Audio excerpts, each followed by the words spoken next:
I've only had one other idea for show 100, and it's not even that good an idea, but I'll tell you anyway. Okay. Is that we skip show 100 and save it until we can do an in-person show. So we just go And right then- to 101. Yeah, and then call that 100. Oh, man. I mean, I think it'd be really fun to do something in person.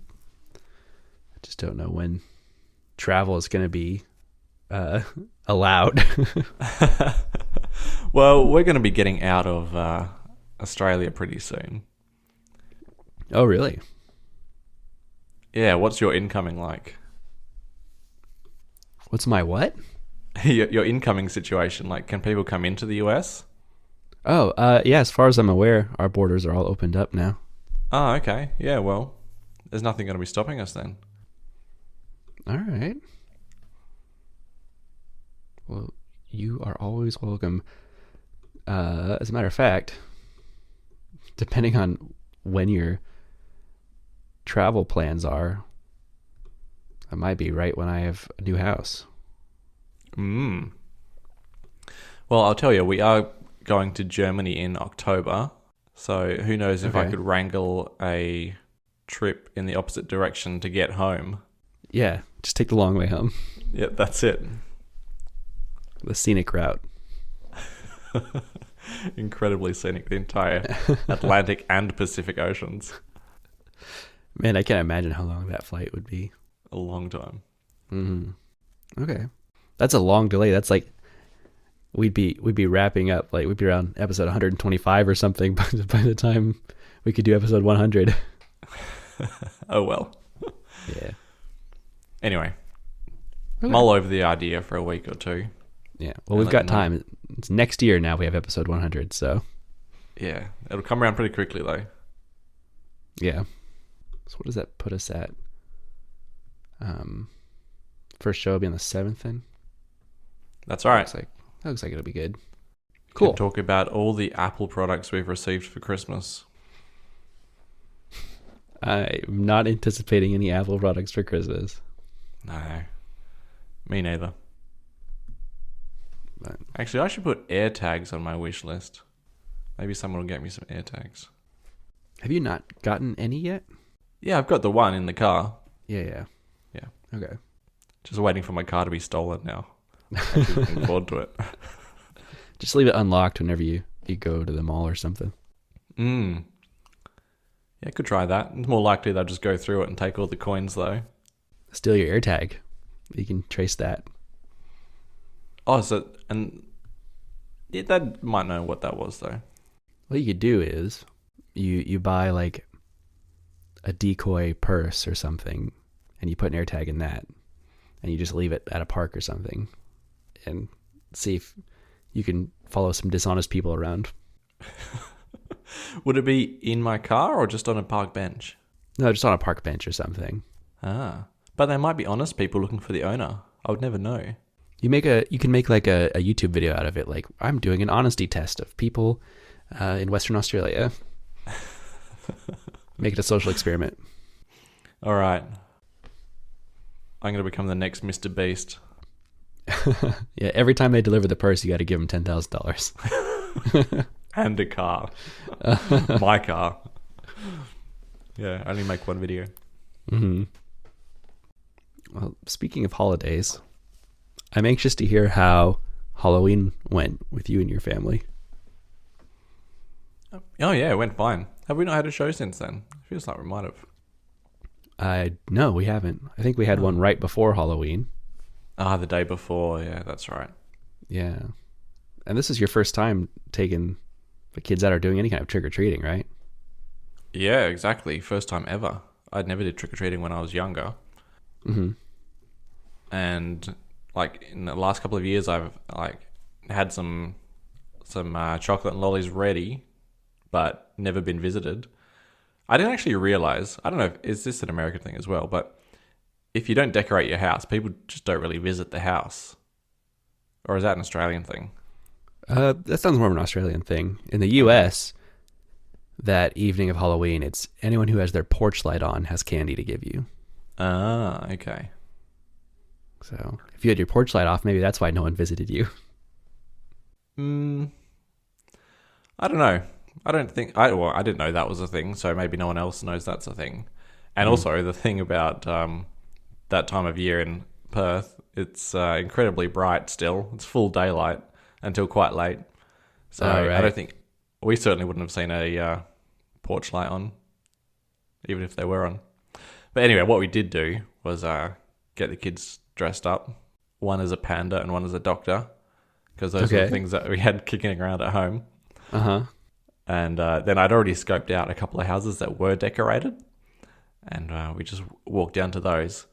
But as it happened, a couple of people who were just like out in their gardens at that time saw us walking past, and they too seemed to be prepared with things to give the kids. One nice little old lady had even prepared like a sandwich bag with like a full on Halloween kit, like some chips, some chocolate, some lollies, some little toys. That was Oh, pretty wow. cute. Yeah, she was well ready. So you didn't get any grouchy old people complaining about that's an American thing? Well, maybe if I'd gone and just knocked on some random doors, that might have happened. But because we only hit up the decorated places or got hit up ourselves as we walked past people who saw us, no, we didn't get any grouchy anti-Americanism. That's good. So, and I'm sure Johannes and Paul had a great time. Oh yeah, they loved it. I think that they've only just finished their going through their buckets. Like we ration them one or two things a day. Uh-huh. And you're already out, huh? I think so. I have to check the fridge. You didn't go hard enough then. Halloween candy around here, that's going to last you through Christmas. Really? Wow, that's a long Oh, time. yeah. Big buckets I of mean- candy. Hannah's only just 4 and Paul's only 18 months old. We didn't fill the buckets to the top. And also we didn't walk far because they don't really walk very far. Right. Yeah, that's fair enough. I will say it was the best Halloween though I've had. It's your only Halloween. Best and only. Well, now you got to one up it next year.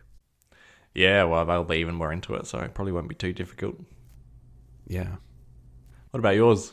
Mine was actually pretty. I didn't do anything on Halloween because Elizabeth was with her mom on Halloween, so I had her the weekend before, and there's like a trunk or treat thing, which is when a bunch of people like pull in parking lots and they open their trunks up and hand out candy from their cars.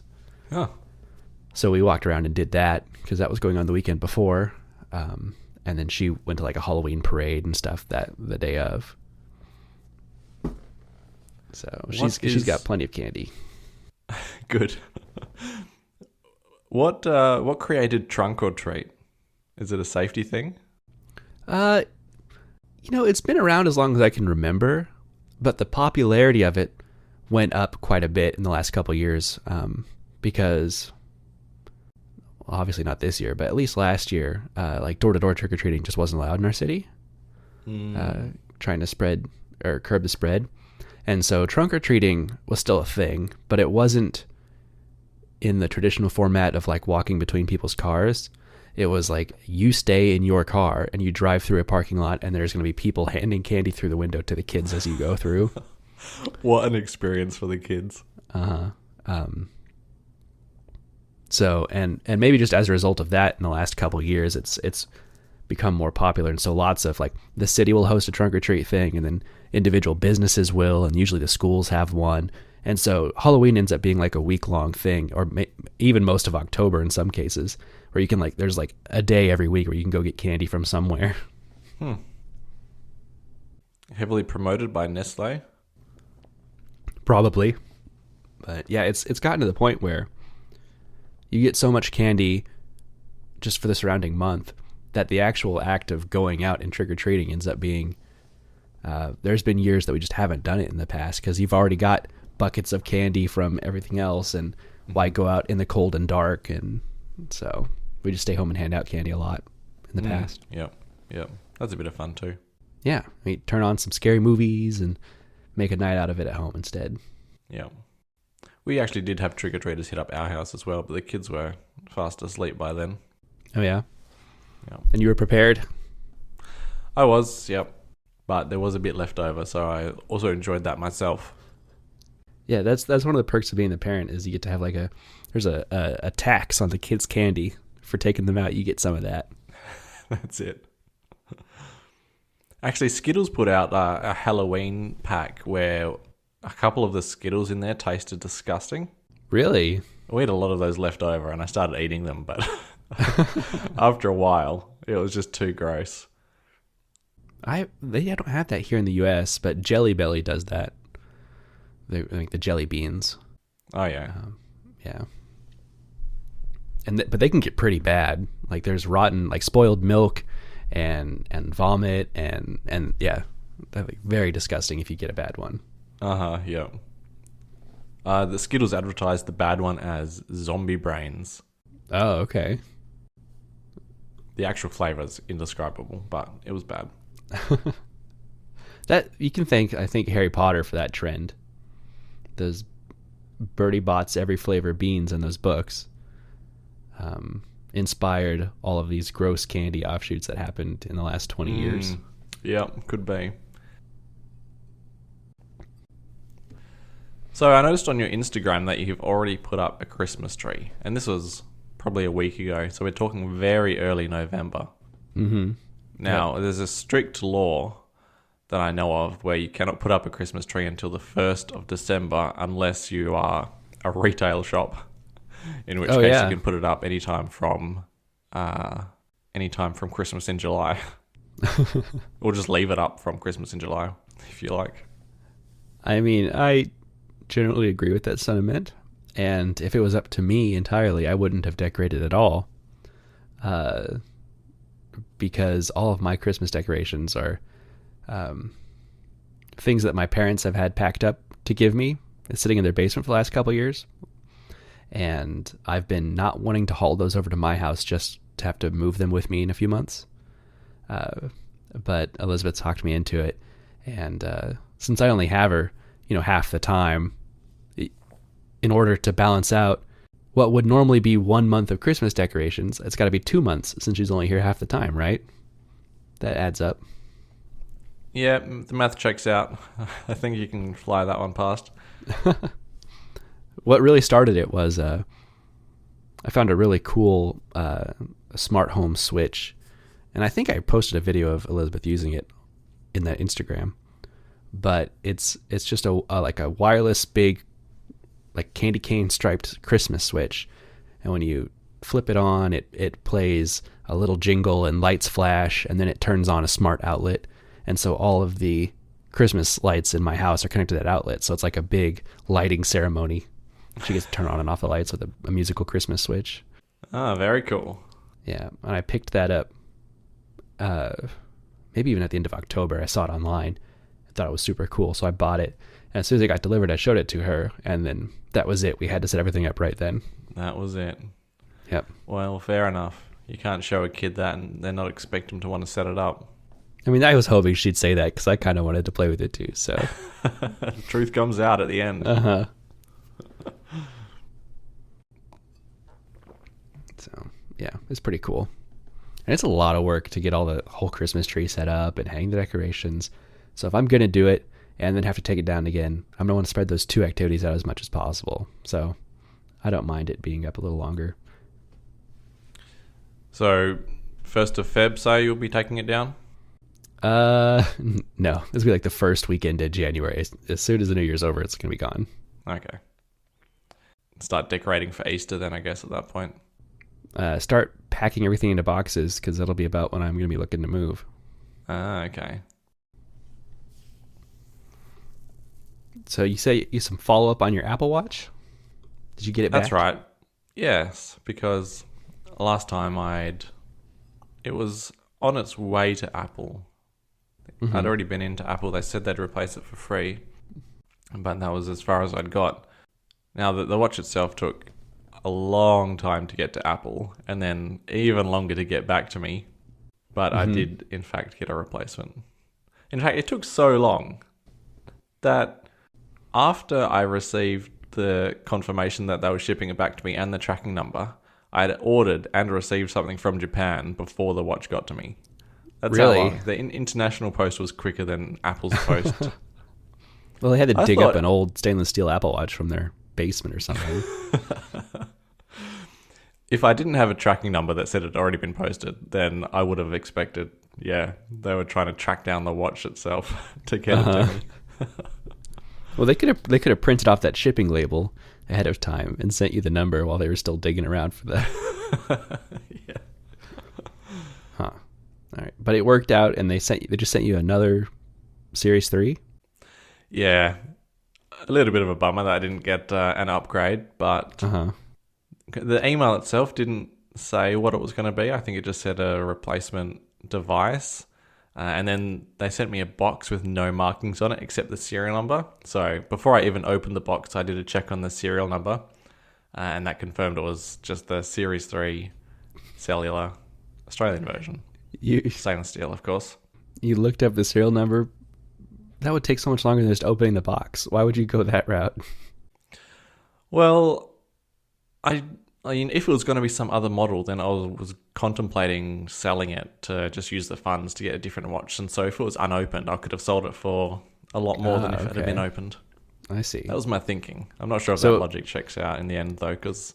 If they had sent you a Series 4 or an SE, you would have sold that instead and got like a Series 6 or 7? There's a possibility. Okay. What the serial number also told me, though, was when this unit was actually produced. Okay. And that was May 2020. Really? Yeah.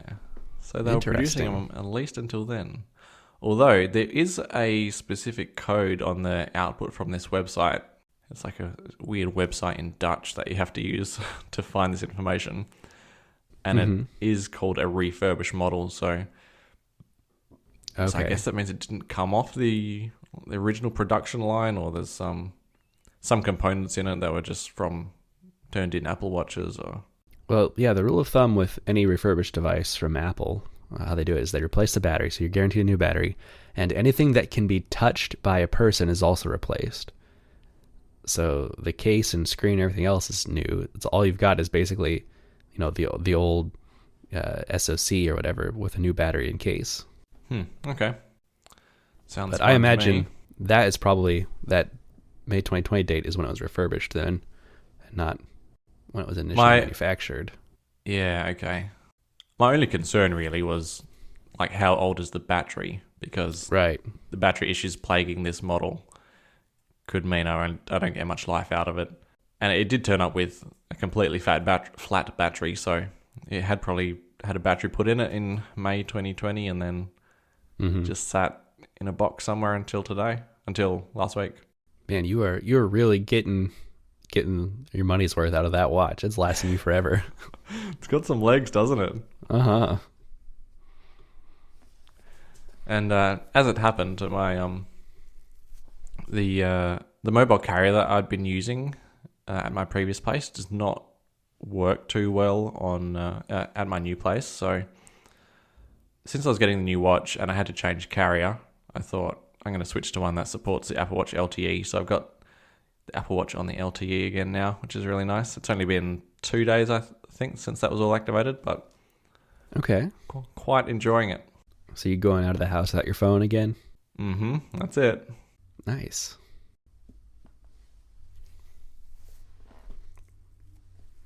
You've been doing some Apple Watch stuff as well, haven't you?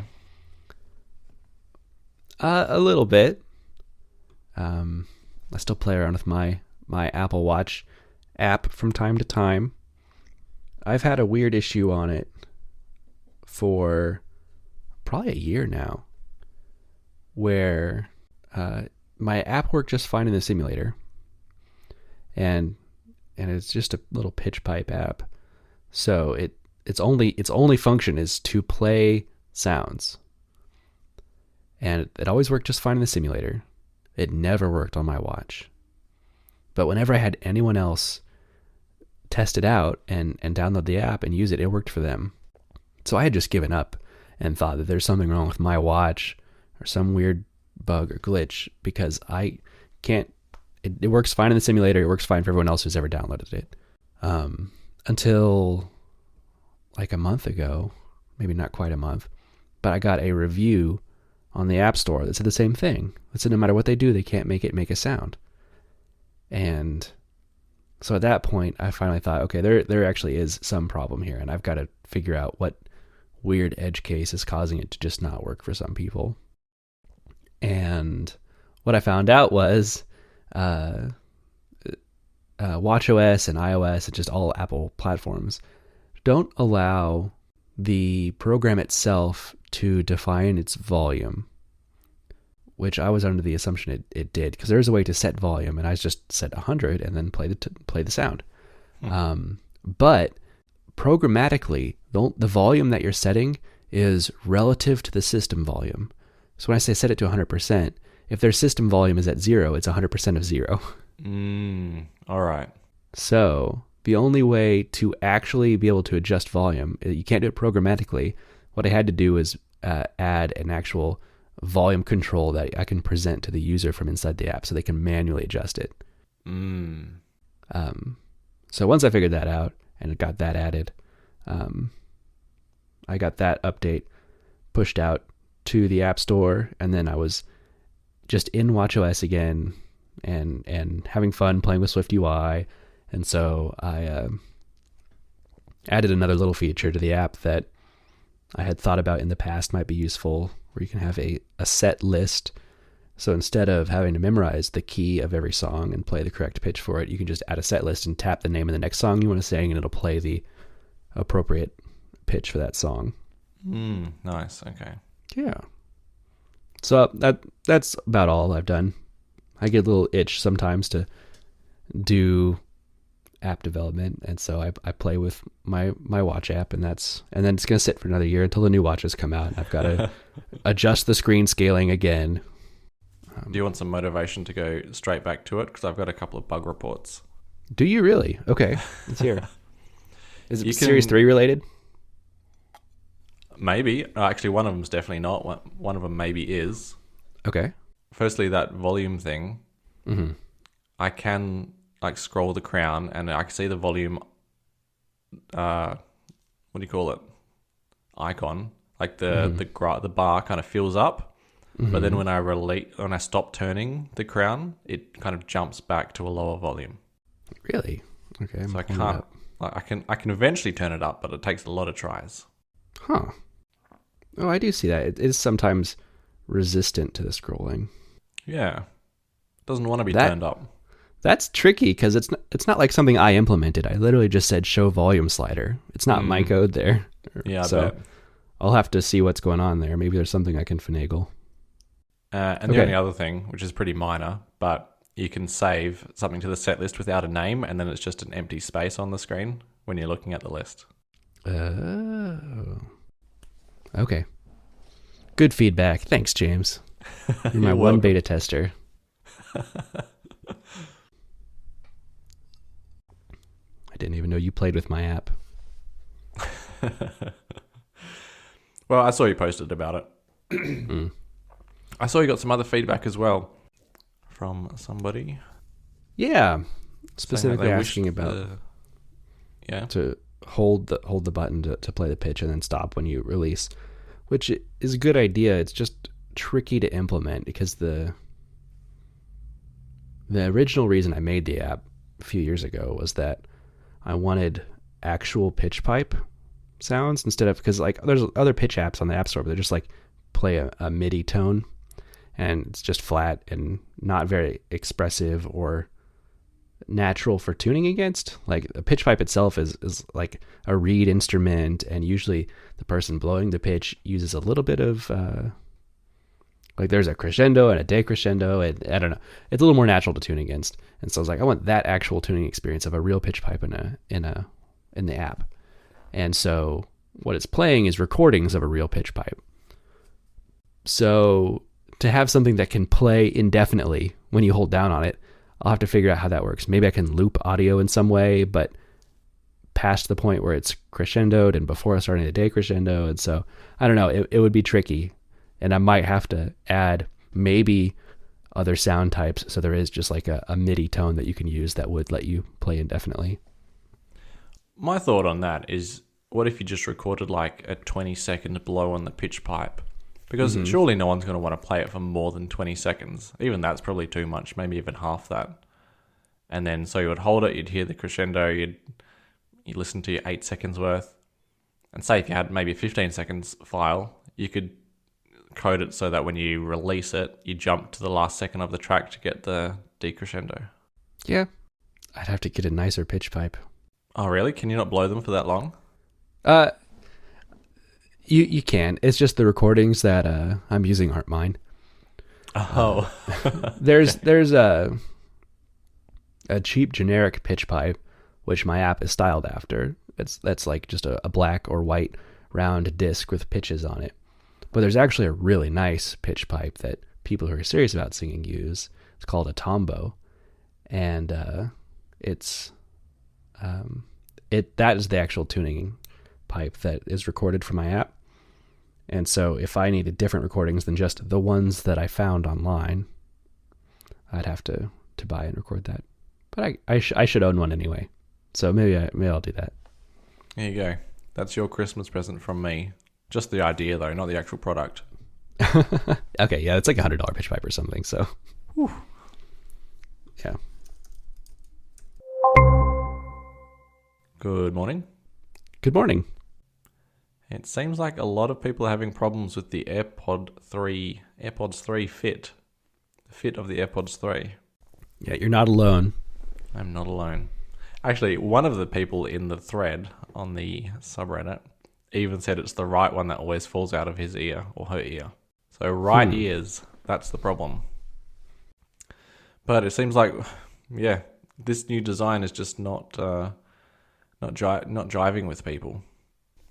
So whatever scanning Apple has done, that's one thing I don't really get. Like, they did the scan of people's ears for the original style, and they ended up with that design. And this is like 2012 when the original earpods came out. And so anything that they do after that might be less than optimal, because that should have been the optimal design. I mean, there definitely were people complaining about the previous design. And I do wonder if there are two types of ears and you're either in one camp or the other. But I didn't hear too many people complaining about the last ones falling out, especially the AirPods. So I think Rev B is the less than optimal version. I think it's too early to say because, like I said, the shape and size of the general AirPods, it was taken exactly from the existing earpods that have been out since 2012. And when the earpods came out, there were people saying they didn't fit their ears and they fall out. So by the time AirPods came out, there was this whole group of people who are just used to it. They're like, okay, for 5 years now, Apple headphones don't fit, so I'm not going to try them, or I already expect them not to fit. But now that they've changed the design a little bit, there's still people it doesn't fit in, but it's a different subset of people. And it's people who, in the past, AirPods have worked for. So now it's their turn to be vocal about it. But maybe this previously disenfranchised group of headphone users who haven't even bothered to give Apple headphones consideration in the last almost decade now because they've been using the same design, maybe now it'll fit them. And so it's not more people it doesn't fit, it's just a different group. And this group's not sick of complaining yet because they've only just been hit by the problem. Yeah. Right. I follow. I definitely get it though. Like, they're bigger and they're a different size, and I don't have an issue with them falling out of my ear, but I do have to be very aware of how I put them in because they will get uncomfortable quickly if I don't put them in just right. Would you say you had small ears or big ears? The whole part, I suppose. I guess that's not something I've ever really thought about, but I guess I would have small ears since these ones feel too big. I think these new style are a big-eared person's AirPod. Right. Which the AirPods Pro, I guess, were kind of a big-ear person AirPod, right? Because the same shape, but maybe that rubber tip made it so that it was a little easier to put in small ears. I don't know. I don't feel like I heard as much complaining. There's probably like size of your ear hole and size of your ear lobe, not lobe, I don't know what the in that part of your ear where they actually sit is called. Anatomy of the ear. No, I'm not going to do that during the show. Yasmin actually found my Apple wired in-ear headphones, which I lent her in 2015 for a flight and never got back, and she actually found them again during the week. So Okay. I've been messing around with them a little bit and discovered that I perhaps have small ears because they come with 3 sizes of tips, and the largest size are definitely way too big, and the small size, somewhere between small and medium, is what's comfortable for my ears. So you've gone back to wired headphones? Well, since I've got them, I thought I may as well give them a crack, although I don't know what it is about the silicon, but maybe over time it's lost some of its grippiness, and they really just don't stay in my ears at all. I'm using them right now, but giving it a little push back in every 10 minutes or so. There are still companies that make like foam tips for these headphones as well, so got me crazy. And I know wired headphones suck. I'm experiencing it. They're not even lightning, right? They're still the 3.5 millimeter headphone jack. Yeah, but that's ideal because I've got them plugged into my computer right now, which doesn't have lightning audio. Okay. But what about for your phone? I've got the dongle. Man. Like an old man walking around with a wire going in your pocket. Yeah. Well, at some point it's going to become cool to have the wired headphones, right? Right? Like it was cool to have a tape player, the Walkman look retro. on your hip for a little bit. Yeah. It's retro tech. Or if not, people are going to think you have an iPod in your pocket. Ooh, yeah. I wonder, well, I'm sure Apple is aware of that, and if they weren't, they will be now by as much feedback as they've gotten. But I wonder if this design change was part of their motivation for keeping the second generation AirPods around as well. Probably mostly so they can say it starts at 129 or whatever, but there's a group of people that's just their only option unless Apple decides to update that design again at some point in the future. I just can't see Apple keeping 2 lines going, because at some point they'll have to update the 2s with the new tech, the spatial audio, the head tracking, and water resistance you'd expect, if they wanted to keep both designs around. So that would mean having 2 designs going concurrently. It's not, it's not their modus operandi. I mean, Apple's has clearly shown for like the last decade that they will stick to one earbud shape, and and all those people it doesn't fit, it's just too bad for them. So maybe it's just your turn to be, too bad for you, James. I hope at least if people get them and they don't fit, that they return them to Apple, and so that feedback goes to where it needs to go, instead of people just buying them and then being unhappy. I'll keep an eye out for a flurry of posts like post-Christmas, as people undoubtedly get new AirPods for Christmas and then potentially have problems with them. I think you should experiment with some of the Beats headphones. Yeah, that's at the back of my mind too. Yep. So that would be the only other place I would go if I needed headphones, because they've got that same nice pairing technology. Hard to go past it. Yeah. Actually, one of my favorite things, which I'm missing with the wired headphones, is announce messages with Siri. It's just so useful. Oh, yeah.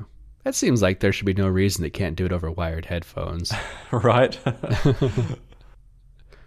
Yeah, that is nice. Next up, an article via 9to5Mac is that a leaker claims that the iMac Pro with M1 Pro, M1 Max chips, ProMotion Mini LED, and more slated for the first half of 2022. No huge surprises. We should probably go through the features. There's only one thing in this article, which I say would be surprising if it came. But we'll get to that and see if we're thinking about the same thing. Or see if you can guess what I'm thinking of at least. Okay. So details, first half of 2022. That seems possible or likely. I mean, Apple needs to get the whole pro level iMacs with M1s out sooner rather than later, just to meet their own timelines. 27-inch display, so that just matches the current iMacs. There are some thoughts that it could be a 30-inch though. Yeah, that's a little surprising because the rumors we've been hearing for a couple of years, it feels like at this point, was that they were going to update to like 30 or 32 inches on the big ones. And then with the 21 getting a bump up to 24, it seemed even more likely. But this is the second rumor we've heard in the last month that said they're just going to be 27 again. So I don't know what to think at this point. I like the 27-inch size. Big is always better, but I never felt cramped using a 27-inch. Right. The screen itself would be mini LED with ProMotion. So that'll be a good display. A more squared off look, according to the actual rumor source is Dylan DKT. Dylan Developer Kit what was it? Transition. That's DTK. Yeah, I know, that's why I said it the other way around. Oh, okay. Developer Kit Transition. Yeah. Yeah. Bad joke, just ignore it. I tend to. For what it's worth, just for reference while we're going through this, Dylan DKT has a 77.5% accuracy rate. So it's actually fairly high. Do you remember anything else? Or have you got Apple Track open now to tell us what else he's predicted? Or she? I can go through the list here. So the most recent ones are about the MacBook Pros, saying that they both have the new chips and that there's going to be a price increase in the 14 over the 13. He said LiDAR is going to remain exclusive to iPhone Pros. He was wrong about AirPods launching alongside iPhones.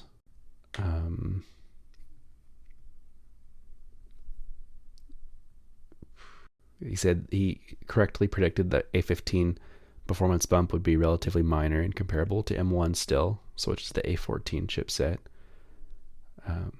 He correctly predicted the last iMac, its launch date, and some of its specs and colors. So it seems like he's got a hand on iMac stuff at least.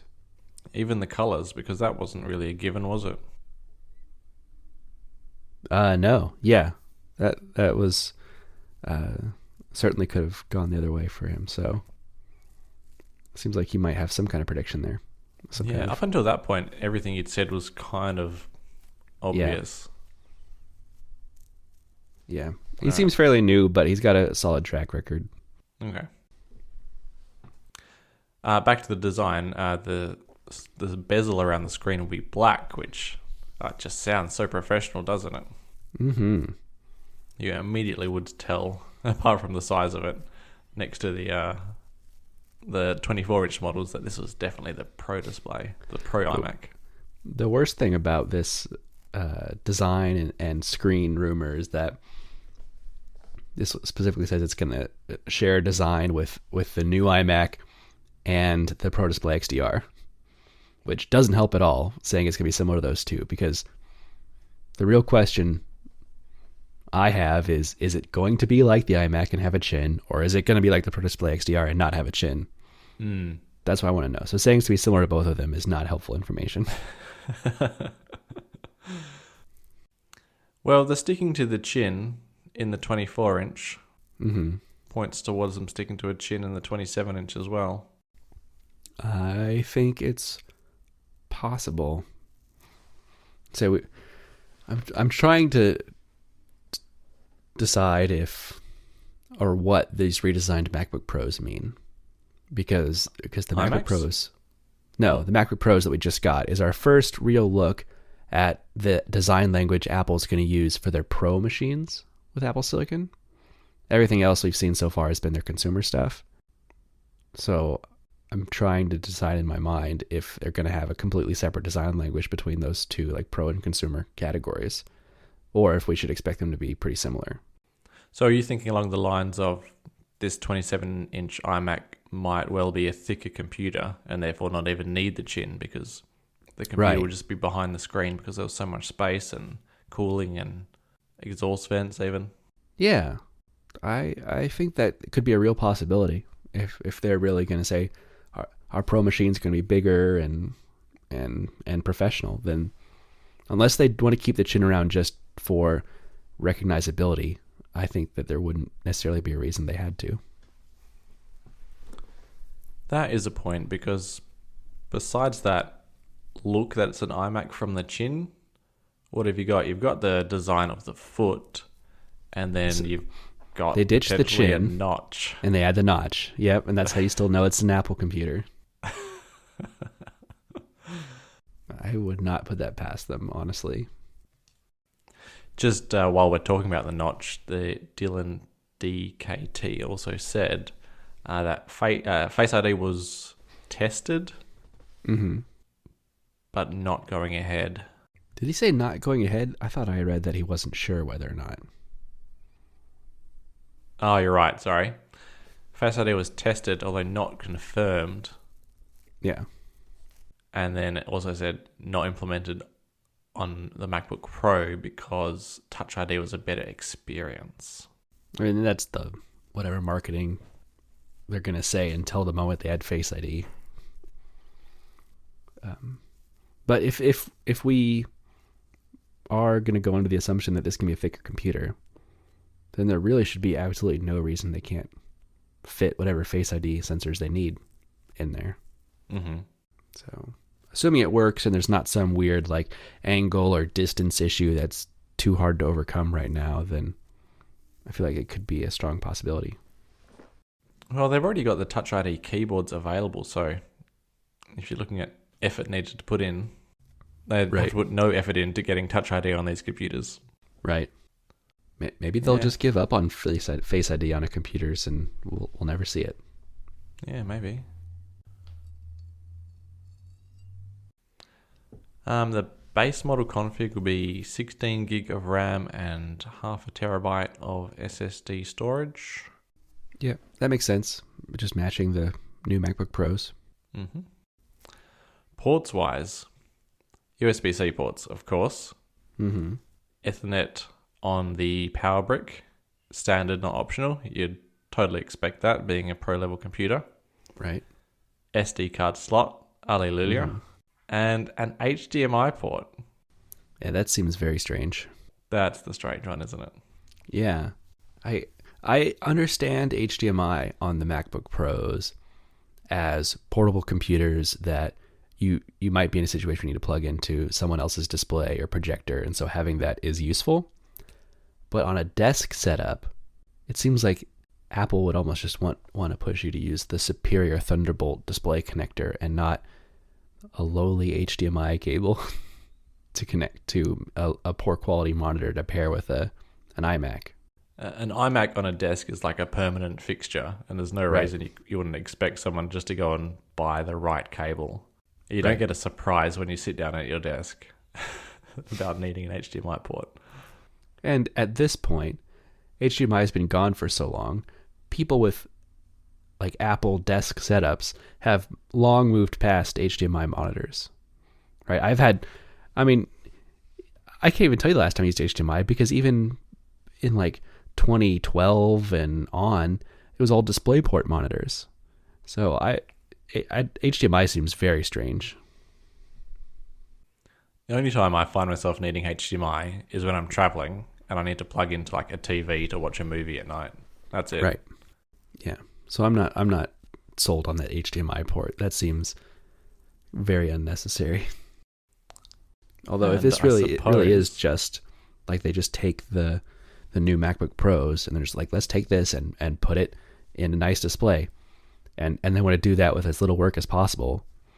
Maybe it's just something that has because it already has it from the MacBook Pro at work. Yeah, maybe. You know what other port I really hope is there? What do you hope for? A 3.5mm high impedance headphone jack. I think that's guaranteed. That has to happen. You know the last show title, High Impedance? Mm-hmm. Did you think I was going to put high impotence, like spell it impotence? I did. You did? Yeah. Yeah. I realized after. Even as I made the stupid show title, I was messing up between the two. I woke up the next morning and just like palm to the forehead. Oh my goodness. I really stuffed that up, didn't I? Hope everyone can forgive me. It just adds to your obvious confusion to that whole episode between the two words. Yeah, good. All right. Letting me know that at least I realized 24 hours later.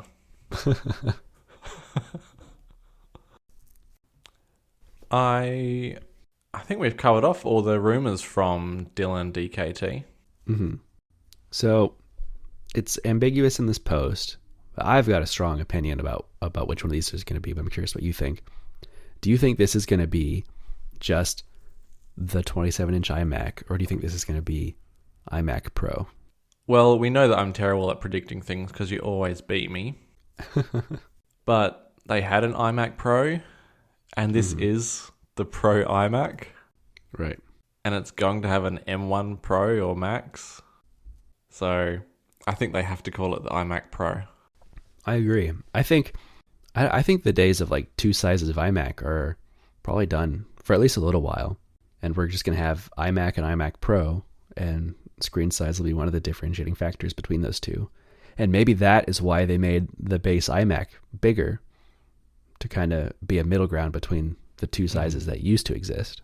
Yeah, all lines up. Yep. But you can't put the M1 Pro in a computer and not call it the Pro, I don't think. No. What if they instead called it the iMac Max and then put the M1 Pro or M1 Max in the iMac Max? No, they can't do that. Why not? That's silly. Your Max iMacs with M1 Max. That's it. And then if you get the Max config, now say all that. It's a maxed out M1 Max iMac Max. Mac.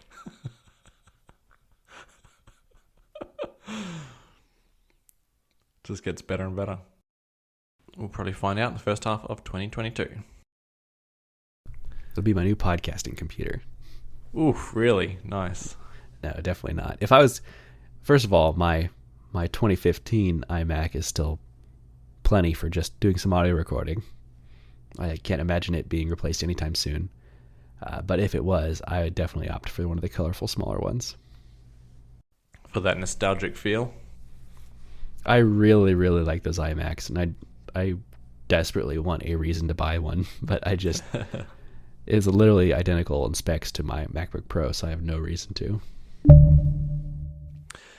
Next up, iOS 15.2 Beta 2 has brought in some of the announced features that we previously heard about, but didn't make the 15.0 or 15.1. Mm-hmm.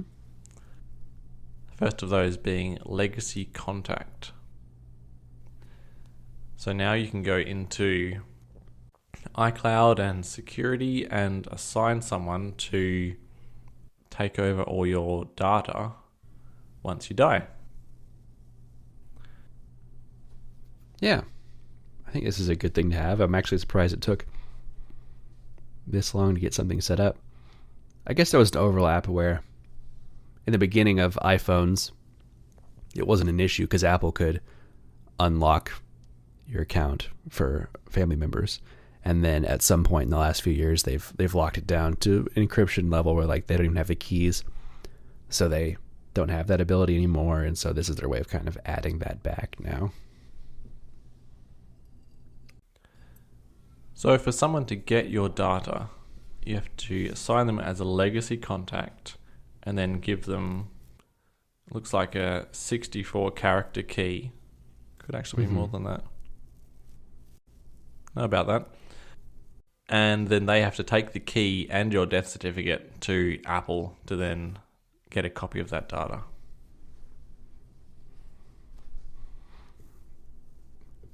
I was trying to think, if I died tomorrow, what on my phone would I need my family to have access to or want them to have access to?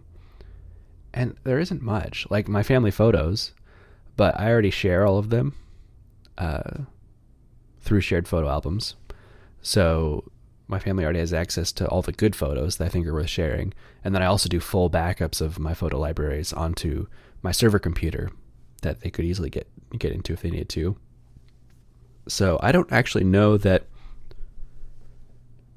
I would need Apple to unlock my account for anything, because it's not like I don't know, unless this ends up being like some kind of murder investigation. They will look through my message conversation to see if anyone sent me a threatening message or something. But it seems like there wouldn't be much value for me in my situation.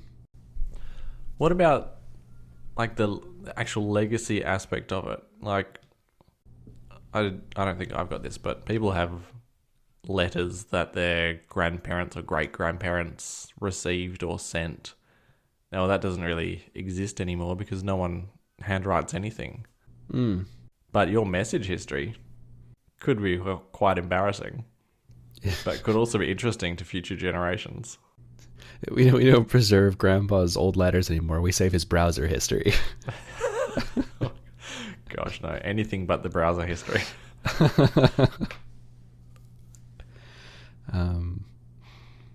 Yeah, I am big into data preservation. I have a hard time deleting anything, even things that I have no need to keep. I like to keep around all of my old text message conversations with people I haven't spoken to in over a decade. Phone numbers for people who I haven't spoken to in probably 20 years. It's like, this is all data that I can't bring myself to delete any of it because maybe it'll be useful someday. And yet you can't keep an invoice email which takes up like no space for more than a week. I maybe this is an email thing. I hate email. I just delete it all as soon as it comes in my inbox. My HR person hates me. Company-wide update, trash. All right, so it applies to everything except email because you hate email. Yeah. It applies to regular mail too. Just getting stuff in the mail has become every single day I get mail, and maybe once a month it's something that's actually, specifically addressed to me and not just generic spam sent to every address on the block or something. Can't you just put a no junk mail sign on your letterbox and then not get it? No. But is that something you can do in Australia? Well, that's what. Yeah. Interesting. No. Yeah, if you put that on your letterbox, and unless the thing has your name, like unless it's addressed to you, it can't be delivered. Is. Maybe this is how they get by it then in the US, because every piece of mail, everything says David Freeman or current resident on it. Okay. Right. They get then our names and addresses, and then so anyway, but that's how I know. And sometimes it doesn't say or current resident, and it's not obvious junk mail. It's like a blank envelope that says like time sensitive information, and you open it up, it's like you're pre-approved for a credit card. Look, if it's got that, it's straight in the bin. There's no need to even open it, I think. Yeah. So, but yeah, mail is just not fun anymore. Or otherwise.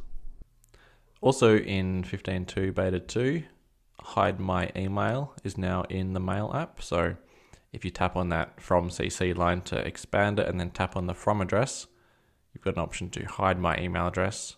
And it gives you a little prompt, create a random address that forwards to your inbox. Yeah, that's a nice little thing. Not something I necessarily going to get much use out of, but that's the theme with these features, I think. All nice little touches and nothing life-changing. Yeah. The problem is they add stuff like this every year. I'm like, oh, that's nice. I could think of one situation where that would be useful. But then I don't use it and I forget about it. So that one situation comes around and I forget that it's even an option. Yeah. Well, you'll never forget to use the legacy contact option.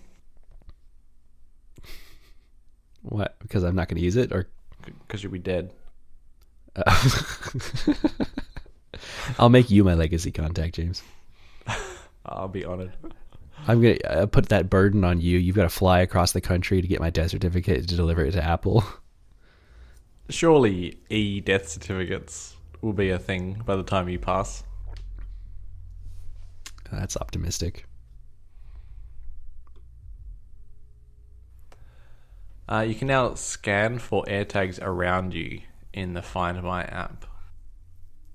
So if you're a little bit worried about someone keeping tabs on you, you can just do a little scan, and it'll let you know.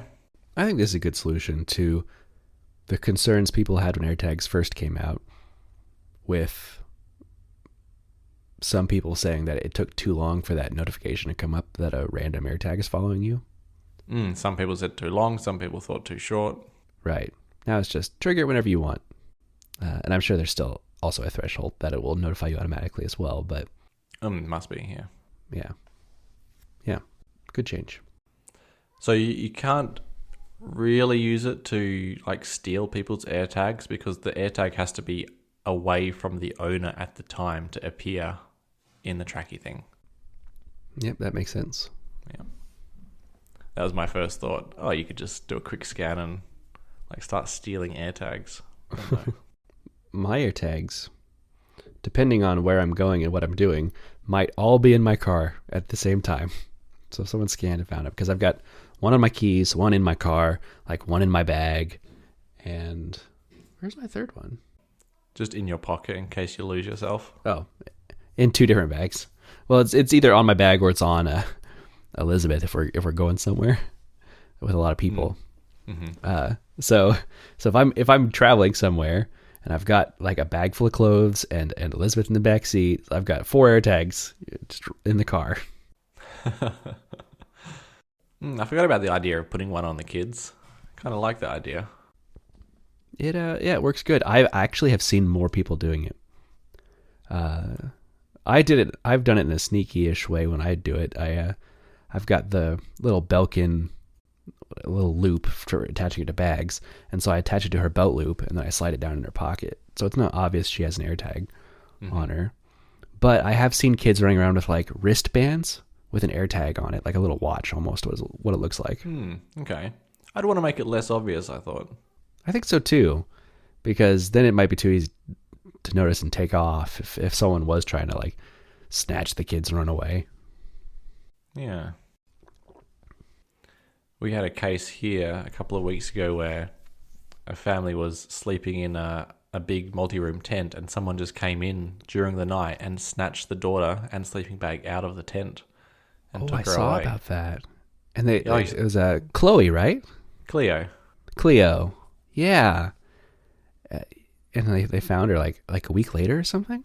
Right? Yeah, a week and a half later. Man, what a terrifying, miserable week that would have been for everyone involved. Yeah. The whole state was fairly invested in getting her found. Yeah. I haven't seen any updates, because I saw when she was found, but that was a week or two ago, right? Yeah, that's right. Has anything come out about like, was it like someone that knew her or just like a complete stranger? Because it sounded like they found her in a house, and the house was actually like in the same neighborhood she lived in, like almost as like a neighbor that knew her or something. Well, she lived in a fairly small country town, so it would have been a neighbor just because the town's quite small. I don't think he knew them. Okay. The man was considered a bit of a loner. Still had lived with his mum up until his mum's death last year. There are a few fairly odd sort of social media videos of him like playing with dolls and stuff, which just was kind of weird. Ugh. Yeah. So I think it was someone not all there mentally or having some sort of issue. Right. Well, yeah. What a happy resolution to that story. Really, when things start dragging out that long, you really think it's going to go the other way. Oh, yeah. Yeah, after 10 days, you're just like, there's no hope, basically. I don't think many people would have hope at all. Yeah. What a delightful topic for our podcast. Yeah, good one. Shall we talk about Apple Business Essentials? Yeah, sure. A much more upbeat topic. There's really not much to say in it, though. No. Because there's very little information that I've been able to find. Yeah, the press release isn't doesn't have that much info in it. Yeah, and they made a fairly bad video about it as well, I thought. It was basically like when someone puts up a presentation and just reads all the slides. It kind of felt like what this video was. Just someone reading all the text that was on the screen.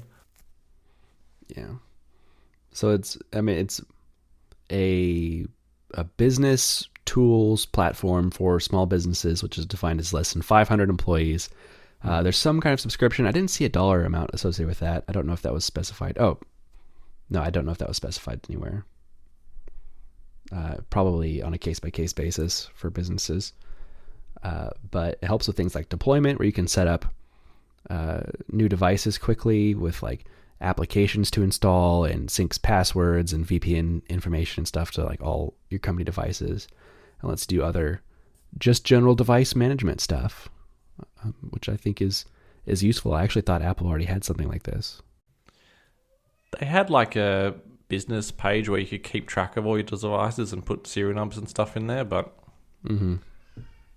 yeah, I never used it. I don't really know what else it did besides that. Seemingly not much. Like if you go on YouTube and type in Apple Business Essentials, there are people explaining what this was 2 years ago, because there was some iteration of it. There was also a lot of that functionality was in like Mac OS server. You could manage devices. But I think is not a thing anymore, is it? I don't know. It's Mac OS server used to be its own operating system that you could choose, but then it became an application you get from the App Store. I don't know if you can still get that or not, or if it's completely gone at this point. Well, I've just found it on the Mac App Store. Okay. Apparently I bought it in the past. Let me see if I can still download it. I know I've owned it in the past too. There were some useful things you could do with Mac OS server. You could have it download the software updates for all your devices that you own onto like one computer, like your server computer. That's right. Yeah, and it would cache them for everything else. Yeah, it would sync everything for you, so you don't have to request it from Apple servers. But I think a lot of the utilities of it got stripped out over the years. Requires macOS 11.3 or later, compatible with this Mac. So it seems... And the last update was 6 months ago. Okay. So there you go. Well, I think also it's like some of that device management stuff is like devices linked with your Apple ID, which is going to be different than a business computers. So there is one price mentioned in the press release down the bottom. Okay.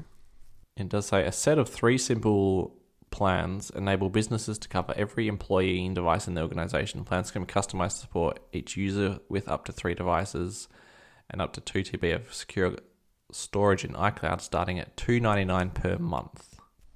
I wonder if that's $2.99 a month per user.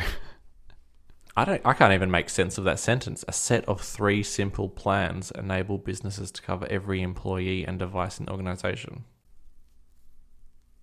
So you need to sign up 3 business essentials plans, or there are 3 versions of it to cover everything? Or? I'm trying to go up through the sign up thing. It's in a beta right now, so maybe they haven't even settled on prices yet. Kind of well, it's not even in a beta. Like you can sign up, but you're not going to get access until spring, right? Right. You can sign up to be in the beta. No, it says the free beta is available now for small businesses. Oh, okay. No, be among the first to try it before our release in spring 2022. So yeah, the beta is now. So yeah, they'll probably announce pricing in spring then when it actually releases and is out of beta. I do like the idea of Apple Care support, like sending all your IT needs there. I mean, it's not going to cover your line of business applications probably, almost definitely, but at least all the basic device support can be offloaded to there. Yeah, one less thing for small businesses to worry about. You can maybe use Apple as your IT department for most things. I don't know. Yeah. And you can even get Apple techs on site. Ooh.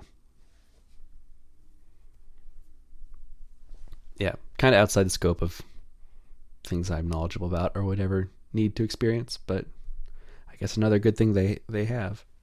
Yeah. This is the replacement for the Xserve. What? No, that didn't make any sense. I was just thinking, like, they got out of the server business, but they're kind of getting back into the server business in a way, like in the new fashionable way of businesses doing IT. Like, you don't have a server anymore. That's where I was going with that thought. Okay. I mean, yeah, I Not guess. making sense. Well, a server is like a piece of hardware that does computing. How is... Yeah, but the server used to manage everything. Used to manage your storage, used to manage your users, did all your networking stuff on the server. Yeah. Yeah, I guess it depends And what you're using Apple- your server for. And that was how businesses did IT. Right. But more and more businesses don't want to have a server. They want other companies to deal with all that stuff. I mean, you obviously still need like some networking infrastructure, but you can always get away with just that and then rely on services for everything else. Yeah, put everything in the cloud, make it other people's responsibility to manage data storage and security and all those things. Yeah. And so maybe when Apple retired the Xserve hardware, they could tell where all this was heading. Man, that is some foresight. Yeah, when was the last Xserve? 2010? That is about right. Let's see. Because they replaced it with having a server variant of the Mac Mini for a while. Discontinued on January 31st, 2011. So pretty close. Yeah, that's right. The server version of the Mac Mini. I forgot about them. You could have them with dual hard drives. And you wouldn't get a CD drive in that variant. Yeah. Back when Mac Minis had CD drives. The last topic, just a bit of fun. But what do you make of Apple filing patents for drone technology? There was a handful of people, I think in the article on 9 to 5 Mac and in their comments, saying that, yeah, Apple's a photography company. They basically just make new cameras every year. So it makes sense they'd get into the drone market too, since drone's photography equipment. That's not what I get from it at all, though, reading the patents about like ways to control drones over the cell network and things like that. It sounds more like long range, like either mapping stuff or maybe even delivery at some point. But it doesn't sound like some consumer product that they're working on here. No, unless you wanted to pair it with some Apple glasses and do some crazy sort of AR droning, VR droning. I mean, if the drone owning and piloting market is something that could use a little Apple magic right about now, as far as making owning and operating easier, because at least in the US, owning a drone means you've got to register it with the FAA and get like a special sticker you put on it. And if Apple could somehow get some kind of partnership going on where they do all that behind the scenes for you when you set up one of their drones or something, that would be nice. But it seems like something that's too risky for Apple to get into. There's too many people who use drones for like spying on people or crash into things or fly in restricted airspaces, and it seems like something that Apple wouldn't want to get themselves mixed up in. Just like their autonomous car stuff. I don't know where that's going to go, but right now the only way they're using their autonomous car technology is for shuttling Apple employees around. So I could see this being the same thing where it's technology they're working on for their own use. Okay. Yeah, you're right about that privacy part of it. Right. Imagine, having a VR drone and just going over and looking at the person next door's backyard as they're sunbathing or something like that. Mm-hmm. Yeah, not a good look. Yeah. Yeah, controlling drones over the cell network. I really think this could be... Yeah, either mapping or what Amazon has been looking at doing for the last couple of years and doing like cross-city deliveries, like Apple Courier services, but instead of having someone actually drive it around, they can just have a drone deliver it to you. Have you actually ever seen that in action, or is that in action anywhere?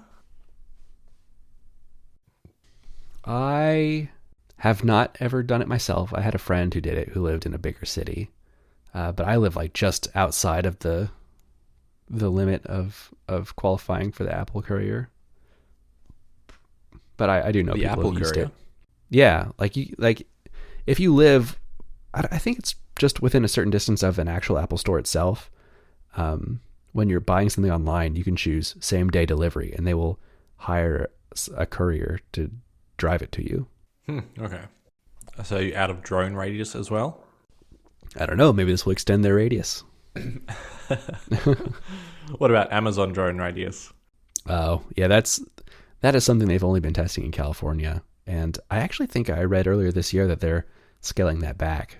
So it might not be working out so well for them.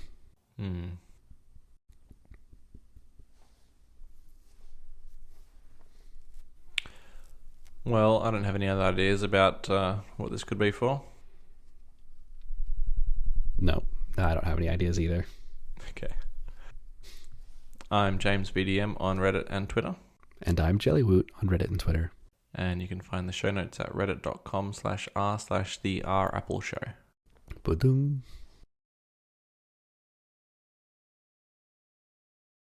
Didn't even need a pitch pipe. Nope. Nailed it. And getting apps on the Apple Watch store is such a pain in the ass. Doing anything on the Apple Watch is a pain in the ass. Yeah, true. I don't use it for anything. It's really, really great at notifications and glancing the weather and setting timers, but everything past that, I don't have any apps that I use on there. My bank's got a good app for checking the balance. It's actually quite fast as well, which is handy when you're out and about. But that's the limit of it. I think probably the thing that I get the most use out of that's a third-party application is two-factor authenticator I use for work. I get when I log into work stuff, I get like a approve button that pops up a notification, so it's really quick to do that two-factor stuff. Yeah, right. Yep, Microsoft Authenticator, which I use, also does that. Yeah, that's what I use. That's the one. Yep.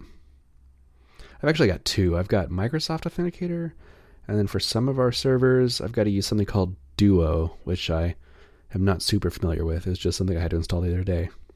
Sounds like the Google Chat product. Right, that's what I thought, but it's not. That it's some other thing entirely. So, Google's had so many chat products. Oh, yeah. It is hilarious. How many have come and gone? Yeah, I wonder if I can look at it. How many? No, The Verge has an article on it. Look up the history of Google's chat products on The Verge. Okay. While I'm doing that, your watch is the bane of my existence. Series 3 watches in general. Having to do watchOS updates. I use the same app design across all of the Apple Watches, except for Series 3. I have specific flags in the code for, like, if this is a Series 3, actually lay everything out differently because it won't fit otherwise. Oh, really? Is it so different? It's just so small. Apple did a really good job of making it not seem small, though. Maybe it's just because I've never worn the new ones, but I know the screen itself, the bezels around it are pretty huge, but the fact that they're the same color as the screen, just black, and you don't even tell, is helps a lot. Great move. You would notice very quickly if you used some of the new watches for a while. Oh, I forgot about Google Talk. Man, that was a long time ago.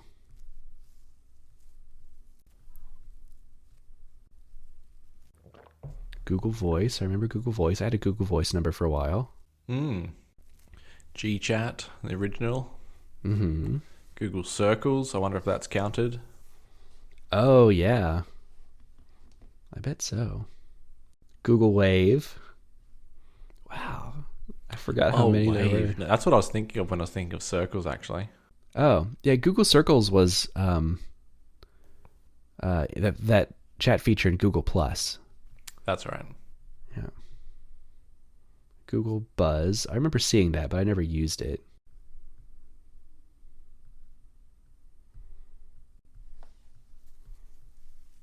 Yeah, Google Plus era. I thought Google Plus was the future. Like, I ditched Facebook for Google Plus in like 2010 or 2011 when that came out.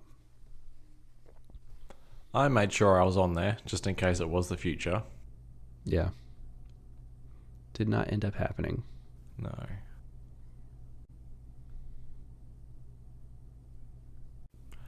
I didn't spot this article on the subreddit, but apparently Gurman and Ming-Chi Kuo say that the next AirPods Pro are coming out next year as well. Maybe they'll somehow go back to the previous design, and so we'll have... and keep the previous design as well, so we'll have both designs of both lines of AirPods and just have a total complete mess when it comes to buying headphones from Apple. The only rumored shapes I've seen for the second generation AirPods Pro are basically the same as they are currently without the stems. So they like are almost entirely in ear.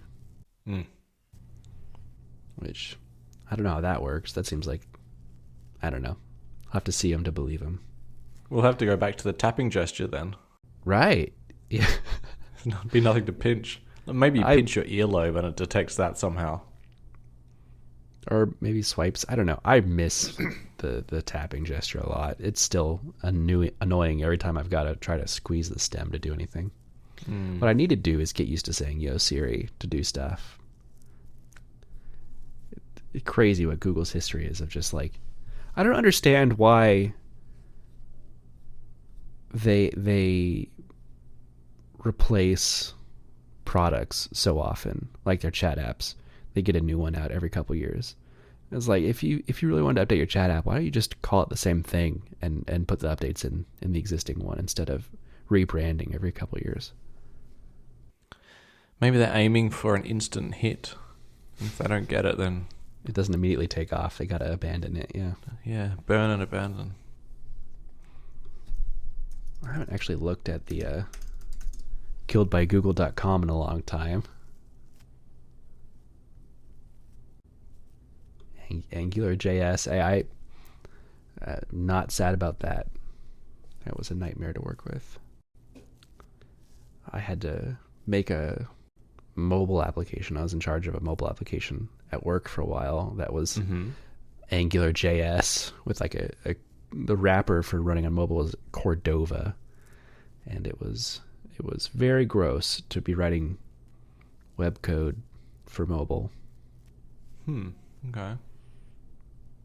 Cordova is like Electron, but for phone apps, and you're using Angular, which is AngularJS, which is not a good like front end building framework in my opinion.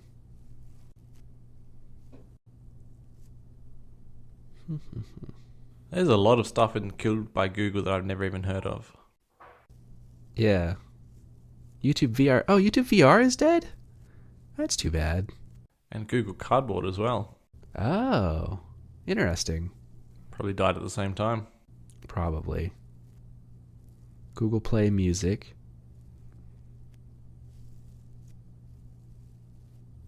Oh, Nest Secure is dead? Do they not have a home security system anymore? Man. Nest API is gone. I'm glad I didn't invest in Nest. They've been killing off a lot of it recently. Is Google Glass still a thing? I can't imagine it is. But it's kind of like... Oh, wait, what? It totally is. Google Glass Enterprise Edition 2. It's still a thing. It's just like the Microsoft HoloLens. It's like it exists, but only very niche markets use it for anything, so it's almost like it doesn't exist. Right. Which I really thought HoloLens would be like the future of computing. I was so excited for that. But it never really took off. Now I kind of want Google Glass. Apple needs to hurry up with their AR glasses. There haven't been too many rumors of late. No, not really. I think I saw something like a month ago about maybe it was Ming-Chi Kuo who had previously predicted we'd see them in the first half of next year. He pushed his estimate out to the second half of next year. Okay. So, which could very easily become still another 2 years or 3 years or whatever. But Yeah. I am very excited about those. Those are the new AirTags. It's like we've been hearing about them for so long. I just want to actually see them now. Hopefully not the new Air Power. Yeah. I would be heartbroken if they actually got as far as announcing them and then never released them. Can you imagine? Well, I assume they're being developed in-house, unlike the whole Air Power technology was, so they'll have probably a decent idea about when they're ready to go. Yeah, they won't make the AirPower mistake again. They learned their lesson, I'm sure.